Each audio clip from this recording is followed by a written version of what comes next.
നല്ല അടിപൊളി ചോദ്യം ഉണ്ടെന്ന് ചൂടോടെ ഓക്കെ.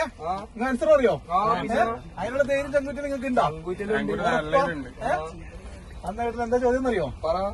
നമ്മളൊരു ജീവി ഒരു ജീവി ഛർദിച്ചത് നമുക്ക് കഴിക്കുന്നുണ്ട്. ഛർദിക്കൂലേ? അതിന്റെ കുടലിന്റെ ഉള്ളിൽ പോയി പുറത്തേക്ക് വരുന്നുണ്ട്. നമ്മൾ കഴിക്കും. നമ്മളൊരു ജീവിയാണ്, ഒരു ചെറിയ ജീവിയാണ്. അത് ഛർദിച്ച് കഴിഞ്ഞാൽ നമ്മളെ ഭക്ഷണമായിട്ട് നമ്മൾ സ്വീകരിക്കും. നമുക്ക് കുടിക്കുക ചെയ്യാം. നമ്മളെ എല്ലാവർക്കും ഇഷ്ടമാണ് സാധനം. എന്താ ഐറ്റംസ് എന്നറിയോ? സിമ്പിൾ ചോദ്യം.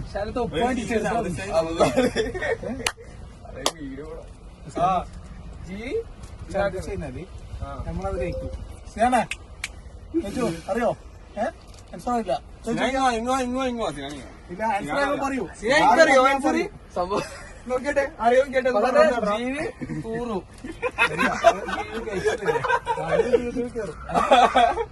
ഒരു ജീവി കഴിച്ച സാധനം കുറച്ച് മണിക്കൂറുകൾക്ക് ശേഷം ഛർദിക്കും. നമ്മളെന്താക്കും? ചില വില കൊടുത്ത് മേടിച്ച് കഴിക്കും. കുടിക്കും. മധുരാണ് സാധനം. എന്താ സാധനം എന്താ അറിയോ?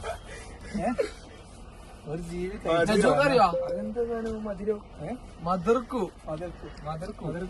ജീവി കഴിച്ചോ? നമ്മളെന്താക്കും? അത് സാധനം കഴിക്കും, കുടിക്കും. അതൊരു നല്ല ശരീരത്തിന് നമുക്ക് നല്ല സാധനം. അറിയോ? പറ. ഇല്ല, ആർക്കറിയില്ല. അശോക് പറയട്ടെ ആൻസർ. അറിയില്ല. തേനി.